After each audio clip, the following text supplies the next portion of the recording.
Selamat sore pemirsa, setelah dilaporkan hilang sejak Desember lalu, Dr. Rika Trihandayani akhirnya ditemukan. Informasi selengkapnya akan disampaikan Tiara Amalia langsung dari Yogyakarta.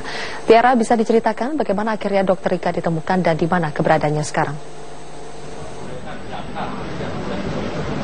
Ya Zilvia, saat ini Polda DIY telah menemukan Dr. Rika Trihandayani yang tadi pagi pada pukul 6 ditemukan di wilayah Waringin Barat, Kalimantan Tengah dan diterbangkan menuju Semarang, dan setelah di Semarang dijemput oleh Polda DIY di Semarang untuk menuju Yogyakarta. Dan setelah tiba tadi Dr. Rika mengenakan kerudung merah, kerudung orange maksud kami, dan gendongan bayi berwarna merah yang disusul oleh 3 korban lainnya. Berikut kutipan press release dari Polda DIY. Lebih boleh tutup mulut. Tapi sebagai informasi, kalau kita melihat dari surat yang mereka tayangkan kepada suaminya, salah satu hal yang ada beberapa kata kunci yang sudah saya tandai, bahwa mereka ingin membangun suatu peradaban baru. Ada surat yang lain juga yang sudah berhasil saya tandai adalah mereka untuk memenuhi suatu kewajiban manusia sebagai hamba Allah. Manusia yang mempunyai kewajiban untuk mengabdi kepada Allah sesuai dengan fitrah diciptakannya. Untuk mengetahui lebih jelas tentang penemuan Dr. Rika ini, saya sudah bersama Kabid Humas Polda DIY, Ibu Ani, AKBP Ibu Ani. Halo Ibu, sore. Selamat sore Mbak. Ya. Ibu boleh diceritakan sedikit kronologis penemuan Rika hingga akhirnya ditemukan di Waringin Barat, Kalimantan Tengah. Terima kasih Mbak. Jadi berkat kegigihan daripada tim khusus yang dibentuk oleh Polda DIY, ada 2 tim ini menyusuri jejak daripada Dr. Rika yang menghilang sejak tanggal 30 Desember, sehingga dari tim ini bisa menemukan di daerah sekitar jam 6 di Bandara Kota Waringin Barat, Kalimantan Tengah. Sehingga setelah ditemukan ini baik Dr. Rika, kemudian dengan anak putranya, kemudian dengan sepupunya yang berinisial E dan F dengan anaknya, sehingga ini berhasil sudah kita amankan dari Pangkalan Bun, dari Kota Waringin menggunakan pesawat sampai di Semarang. Kemudian dari Semarang kita jalan darat ke Yogyakarta oleh tim. Kemudian tim juga membawa sang suami untuk menjemput Dr. Aditya. Lalu bagaimana kondisi terakhir Dr. Rika saat ditemukan di Kalimantan? Ya, begini Mbak, kondisi yang bersangkutan memang secara psikis memang seperti terpukul, sehingga memang belum bisa dimintai keterangan apapun. Sehingga kita memang rencana Bapak Kapolda akan mendatangkan tim psikologi dari Mabes Polri untuk bisa membantu. Lalu apakah hilangnya Dr. Rika ini sudah terkonfirm bahwa ia memang mengikuti suatu organisasi? Ya, kalau apakah yang bersangkutan mengikuti suatu organisasi jaringan tertentu, ini juga masih dalam bagian dari Polda DIY untuk mengadakan pengembangan pendalaman. Karena memang kita harapkan Dr. Rika ini bisa bersifat kooperatif, bisa menyampaikan kepada pihak kepolisian apa yang menyebabkan yang bersangkutan bisa dibawa oleh sepupunya dan mengikuti. Ini yang masih dalam kita dalami dan kita kembangkan. Oke, terima kasih Ibu atas waktunya. Demikian wawancara saya dengan Kabid Humas Polda DIY, AKBP Boni. Dan memang sampai saat ini kami belum bisa untuk menemui langsung Dr. Rika karena terkait kondisi psikologisnya yang belum mau berbicara mengenai hal ini. Demikian, kembali ke Anda di studio Zilvia. Tiara Amalia melaporkan langsung dari Yogyakarta. Pemirsa, demikian Headline News. Anda bisa mengikuti berita-berita dalam Headline News melalui Metro TV. Kami akan mengajak Anda untuk memantau perkembangan terkini sidang paripurna di DPR saat ini. Dipandu oleh Ketua Mahkamah Agung. Untuk itu pimpinan Dewan menyerahkan kepada Sekretaris Jenderal DPR RI untuk menyelenggarakan upacara pelantikan Ketua DPR RI sisa masa jabatan 2014-2019 oleh Ketua DPR RI. Terima kasih. Apanya?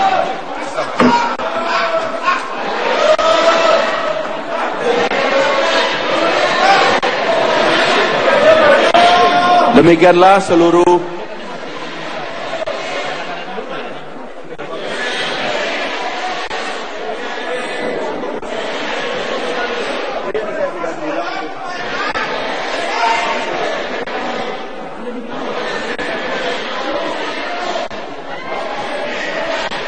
mohon maaf Bapak-bapak, ini mic-nya terus terang Ini kesalahan bukan pada layar televisi Anda, ini sehingga mohon ketenangannya untuk menyaksikan secara khidmat pelantikan Ketua DPR yang baru kita. Ya. Silakan. Ini perlu ada sidang lagi kan? Coba aja. Hah? Pelantikan dong. Pelantikan dulu. Hah? Pelantik aja dulu. Kan tadi bentok. Ya, pemirsa, saat ini persiapan pelantikan Ketua DPR pengganti Setia Novanto yaitu Ade Komarudin dari fraksi Partai Golkar tengah dilakukan. Tadi pimpinan DPR sudah memutuskan akan melantik Ade Komarudin sebagai Ketua DPR pengganti Setia Novanto. Dan tadi kita juga bisa mendengar bersama-sama ada suara-suara interupsi maupun suara-suara yang sepertinya tidak setuju, tetapi masih akan terus dilangsungkan oleh pimpinan DPR yang saat ini tengah bersiap untuk melantik Ade Komarudin sebagai Ketua DPR. Saya khawatir memang berisik ini.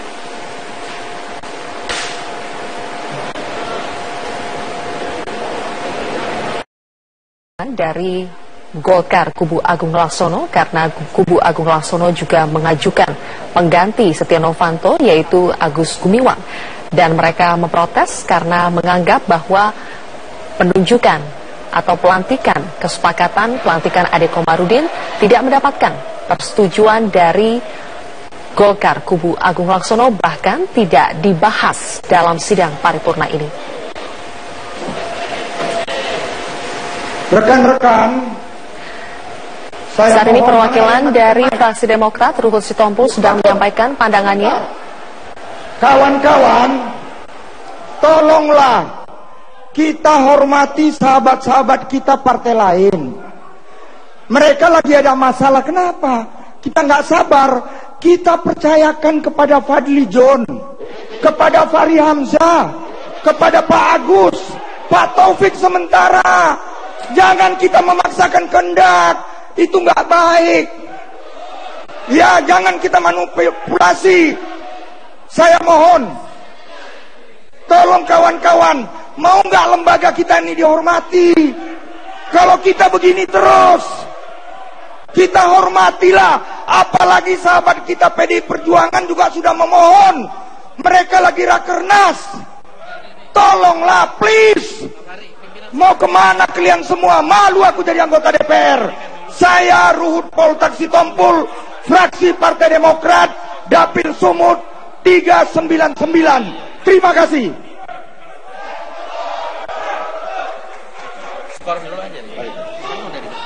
Teman-teman sekalian, ini sesuai permintaan sambil mempersiapkan Ketua Mahkamah Agung. Baik, karena Ketua Mahkamah Agung sudah siap dan semua acara seperti yang kita jadwalkan sudah mulai, maka kami persilakan kepada Sekretariat Jenderal untuk memimpin pelantikan Ketua DPR yang baru. Kami persilakan. Persiapan.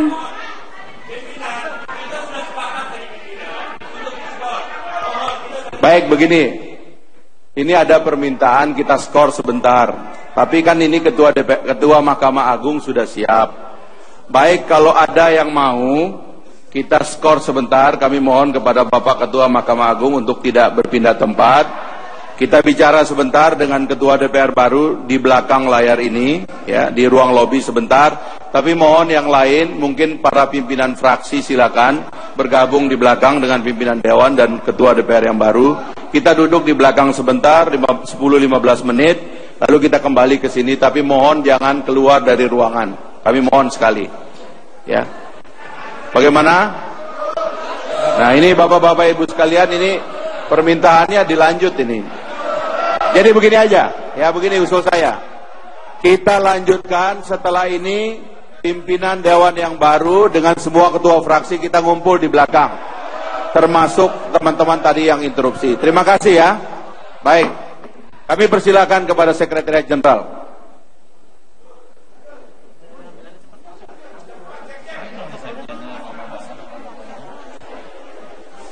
Persiapan pelantikan Ketua DPR RI masa keanggotaan 2014-2019. Kepada Bapak Dr. Haji Ade Komarudin MH dipersilahkan menempati tempat yang telah ditentukan. Kepada pimpinan DPR dan Ketua Mahkamah Agung dimohon menempati tempat yang telah ditentukan.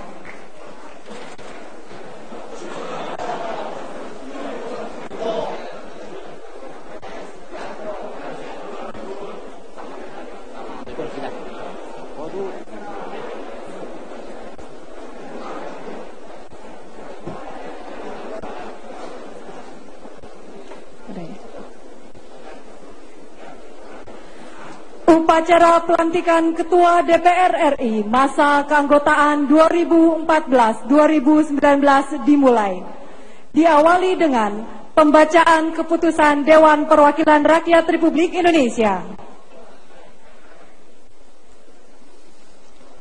Keputusan Dewan Perwakilan Rakyat Republik Indonesia nomor 01/DPR RI 3/2015-2016 tentang penetapan penggantian Ketua Dewan Perwakilan Rakyat Republik Indonesia.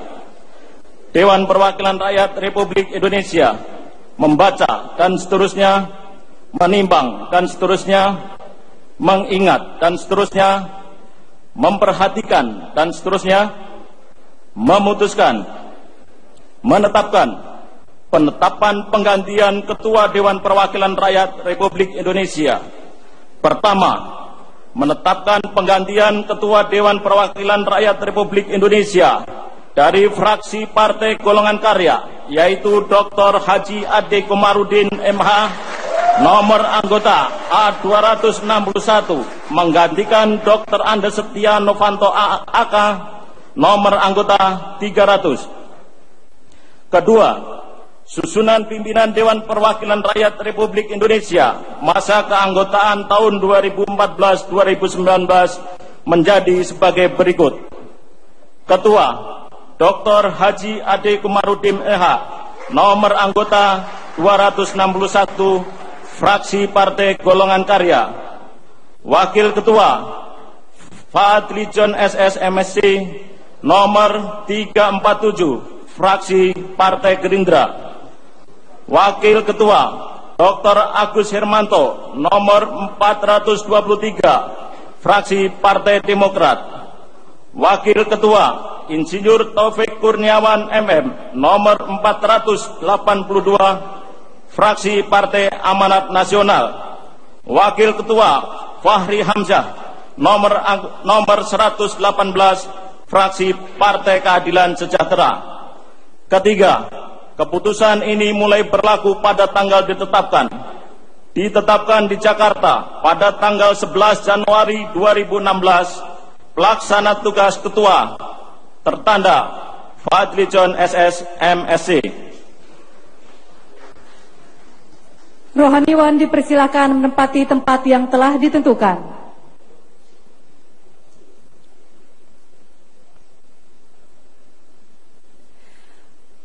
Pengucapan Sumpah Ketua DPR RI menurut agama Islam dipandu oleh Ketua Mahkamah Agung.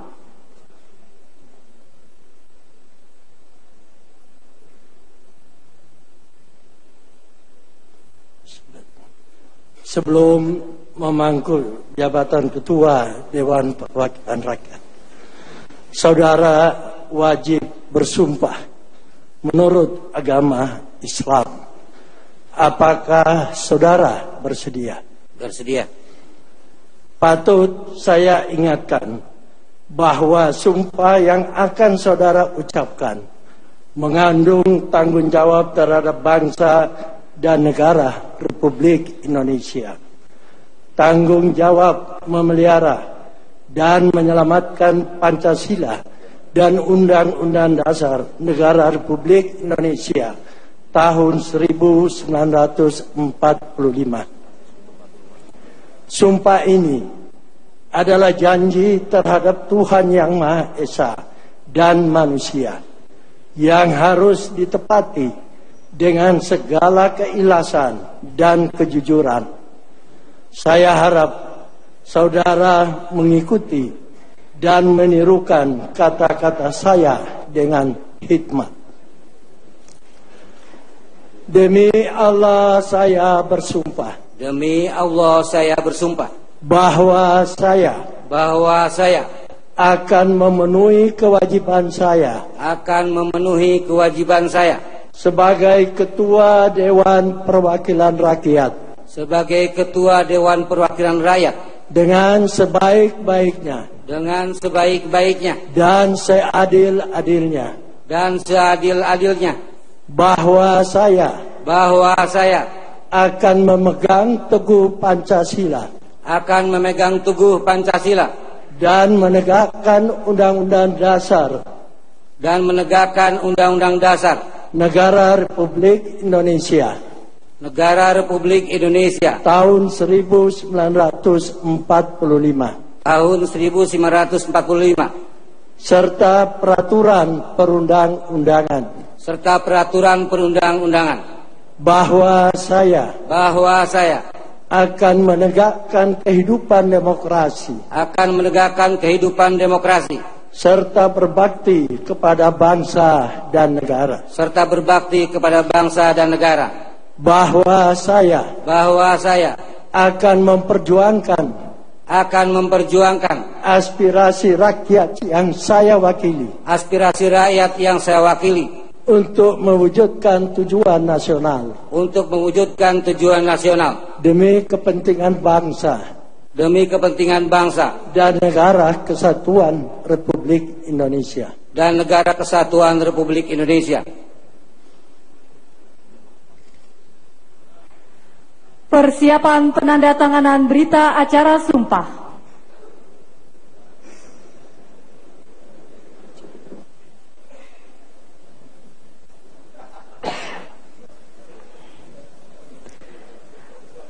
Penandatanganan berita acara sumpah oleh Ketua DPR.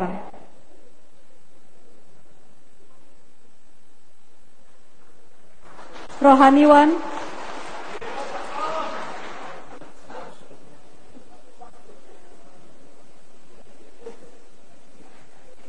Dan diakhiri oleh Ketua Mahkamah Agung.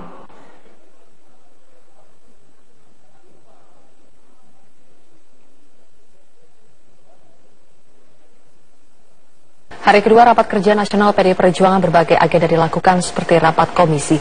Rekan kami Mila Amalia akan melaporkan dari arena Rakernas 1 PDI Perjuangan. Mila, apa saja hasil rapat komisi dan bagaimana kelanjutan terkait dengan usulan GBHN dan reformasi BUMN?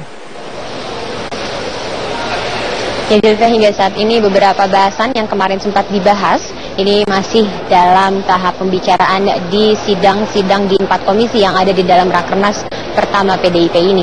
Dan rencananya memang atau ditargetkan dari keempat komisi ini nanti dapat menghasilkan putusan rekomendasi yang nantinya akan dibawa ke dalam rapat pleno untuk dijadikan rekomendasi kebijakan dan juga sikap yang akan diambil oleh dari partai PDIP sendiri. Sedangkan salah satu atau dua fokus masalah yang kemarin sempat dibahas di dalam pidato politik yang disampaikan langsung oleh Ketua Umum PDIP Megawati Soekarno Putri adalah dengan menghidupkan kembali GBHN yang sempat dimatikan selama era reformasi ini. Dan untuk membahasnya saya sudah bersama dengan politikus PDIP Andreas Pareira. Selamat siang, Bapak. Selamat siang. Bapak, kemarin di dalam pidato politik Ibu Mega menyampaikan bahwa akan menghidupkan kembali GBHN. Padahal bila dilihat sekitar 10 tahun yang lalu PDIP menjadi salah satu pihak yang ikut menyarankan agar GBHN ini dihapuskan. Bagaimana Bapak menanggapinya? Ya, ini berkaitan dengan amandemen Undang-Undang Dasar yang berlangsung dari tahun 99 sampai tahun 2002 gitu.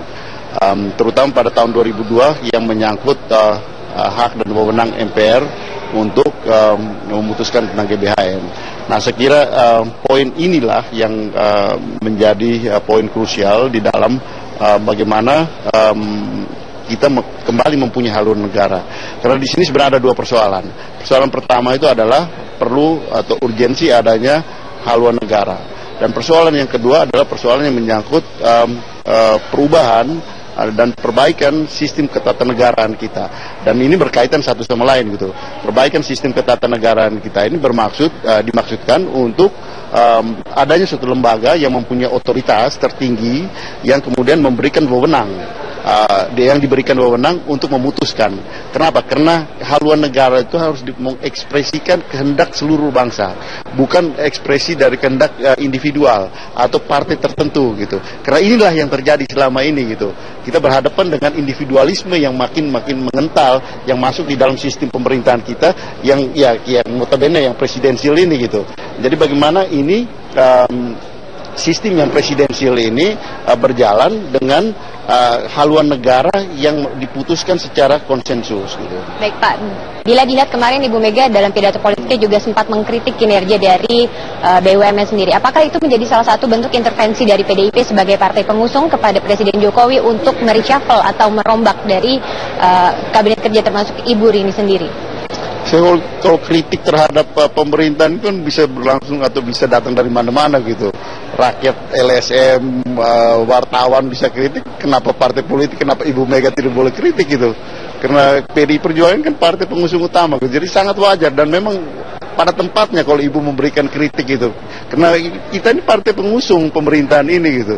Jadi kalau Ibu Mega tidak memberikan kritik atau PDI Perjuangan tidak memberikan kritik, ya artinya kita tidak bertanggung jawab. Karena PDI Perjuangan ini adalah partai yang mendukung, tapi sekaligus mengamankan dan mengawal proses pemerintahan ini. Ini poin yang penting gitu. Jadi kita tidak mendukung dengan cek kosong gitu, tapi kita juga sekaligus mengawal dan mengamankan proses pemerintahan ini. Oke, berarti bisa disimpulkan kemarin apa yang disampaikan oleh Ibu Megawati sendiri ini sebagai bentuk fungsi PDI sebagai kritik untuk terhadap atau kritik atau juga saran yang akan diberikan kepada Presiden. Bagian dari dalam fungsi dari partai yang mendukung dan sekaligus mengamankan dan mengawal proses pemerintahan. Kalau ada sesuatu terjadi yang tidak sejalan dengan koridor pemerintahan Presiden Jokowi dan JK, ya tanggung jawab itu ada pada PDI Perjuangan juga. Rakyat akan bertanya, yuk dukung orang yang tidak sejalan dengan apa yang dia kampanyekan pada waktu itu. Jadi ini bukan soal intervensi gitu, tapi ini adalah tanggung jawab dari PDI Perjuangan sebagai partai yang memerintah. Oke, baik. Terima kasih banyak Bapak atas waktunya. Dan Sylvia, sidang dari 4 komisi di Rakernas pertama PDIP ini akan kembali dilanjutkan pada nanti pukul 1 untuk menghasilkan rekomendasi putusan yang akan dibawa pada rapat pleno besok. Untuk sementara demikian, kembali ke Anda Sylvia. Mila Amalia melaporkan langsung dari Kemayoran, Jakarta.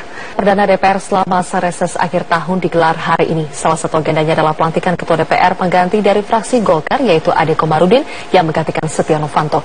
Reporter Maria Lizia Hasni sudah berada di gedung DPR untuk melaporkan perkembangan terkini sidang paripurna DPR. Mari setelah pelantikan dari anggota DPR fraksi PDI Perjuangan, bagaimana perkembangan terkini sidang paripurna DPR, terutama soal pelantikan Ketua DPR pengganti Setia Novanto. Merupakan masukan yang sangat membangun bagi Baik, Sylvia, saat ini memang masih berlangsung PAW atau pergantian antar waktu dari 2 anggota PDIP yang sekarang sudah menjadi menteri, yaitu Cahyokumolo dan Pramono Anung. Nah, untuk mengenai pelantikan Ketua DPR yang tadi hasil dari BAMU sebelumnya, yaitu Ade Komarudin, itu nanti akan ditaruh di akhir agenda. Namun Sylvia, tadi kita tahu bahwa banyak sekali interupsi yang terjadi dan teriakan-teriakan dari anggota DPR lain yang memang tidak mengikuti rapat BAMUS yang berlangsung sebelum rapat paripurna ini dimulai. Desakan-desakan dan juga interupsi itu kebanyakan berasal dari Demokrat, kemudian juga tadi ada PDIP, kemudian ada juga Golkar kubu Ancol. Mereka menyatakan keberatannya karena mereka menganggap bahwa permasalahan keabsahan atau legalitas dari Partai Golkar yang memang sampai saat ini belum jelas. Kita tahu bahwa Munas dari Ancol ini sudah dicabut SK kepengurusannya oleh Menkumham.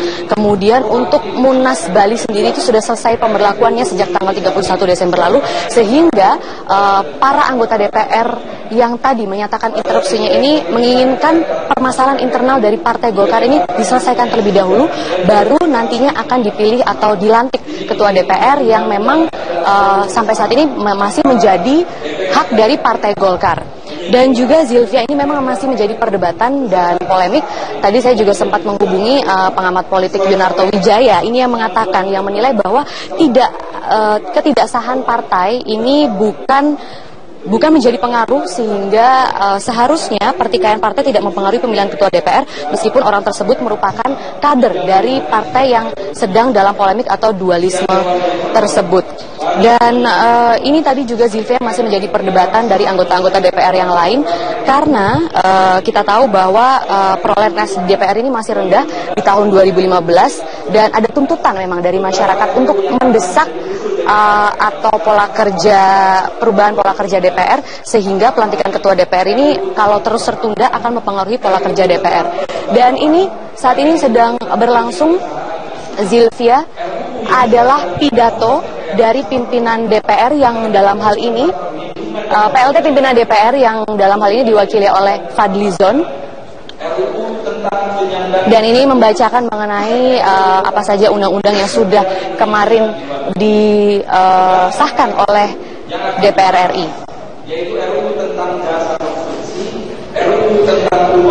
Zilvia, kami masih akan terus mengabari bagaimana suasana pelantikan yang ditaruh di akhir agenda dari paripurna kali ini. Namun sementara kita kembalikan dulu ke Anda di studio. Maria Lizia Hasim melaporkan langsung dari DPR Jakarta. Nasib keluarga korban semburan lumpur panas Lapindo di Kabupaten Sidoarjo, Jawa Timur sangat memprihatinkan. Sejak tragedi luapan lumpur Lapindo 2006 lalu, keluarga harus menumpang di rumah milik orang lain yang masih peduli pada mereka. Sisa uang ganti rugi juga belum dibayarkan pihak Lapindo berantas. Hampir 10 tahun peristiwa semburan lumpur Lapindo terjadi di Kecamatan Porong, Kabupaten Sidoarjo. Namun ternyata belum semua warga mendapatkan pelunasan pembayaran uang ganti rugi. Seperti yang dialami keluarga Dewi Aminah, warga RT 11 RW 4 Desa Kedung Bendo, Kecamatan Tanggulangin, Kabupaten Sidoarjo.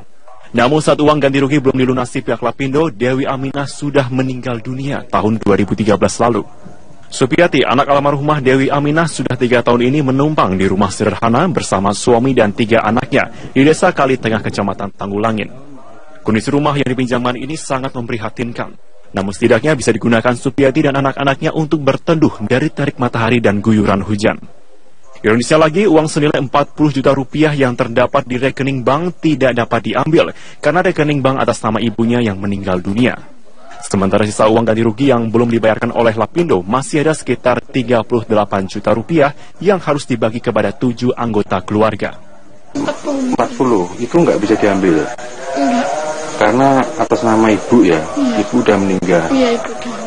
Terus sisi lain, sisa ganti ruginya masih ada berapa puluh? 80-an berapa? 38. Ada 38. Kini keluarga Supiati hanya bisa berharap agar ada pihak yang bersedia memberi pinjaman uang untuk membayar biaya notaris. Dari Sidoarjo, Jawa Timur, Heri Susetyo, Metro TV.